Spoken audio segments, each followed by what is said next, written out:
బాలీవుడ్ దర్శకుడు నిర్మాత కరణ్ జోహార్ నటుడు కార్తీక్ ఆర్యన్ మధ్య వివాదం నెలకొన్నట్లు కొన్నేళ్ల క్రితం వార్తలు వచ్చాయి.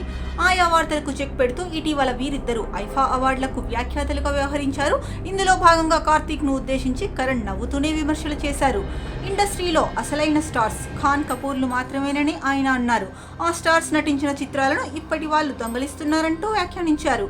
తన కో హోస్ట్ కార్తీక్ ను ఉద్దేశించి కరణ్ మాట్లాడుతూ, పరిశ్రమలో నువ్వు కొత్త విద్యార్థివి, నేనొక ఎవర్ గ్రీన్ లెక్చరర్ని. ఇప్పుడు నేను నీకు నిజమైన రాజసం అంటే ఏంటో చూపిస్తా. ఖాన్స్ కపూర్స్ ఇప్పటికీ పరిశ్రమలో స్టార్సే. పరిశ్రమలో పేరు పొందిన వ్యక్తులు వారే. ఇప్పుడున్న నటీనటులు వాళ్ళ ఫ్రాంచైజీలను దొంగిలించి సినిమాల్లో రాణిస్తున్నారని అన్నారు.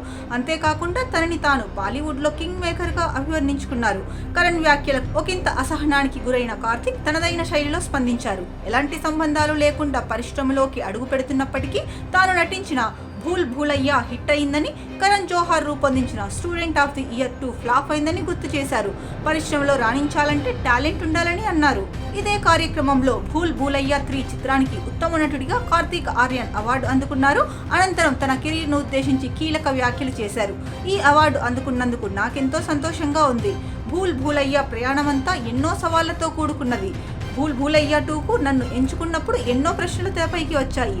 ఈ సినిమా విజయం సాధిస్తుందా లేదా అని చాలా మంది అనుమానం వ్యక్తం చేశారు. పార్ట్ 3 సమయంలోనూ అనుకోని సమస్యలు ఎదుర్కొన్నాం. అనుకున్న సమయానికి విడుదల చేస్తామా లేదా అని మాట్లాడుకున్న వాళ్ళు ఎంతో మంది ఉన్నారు.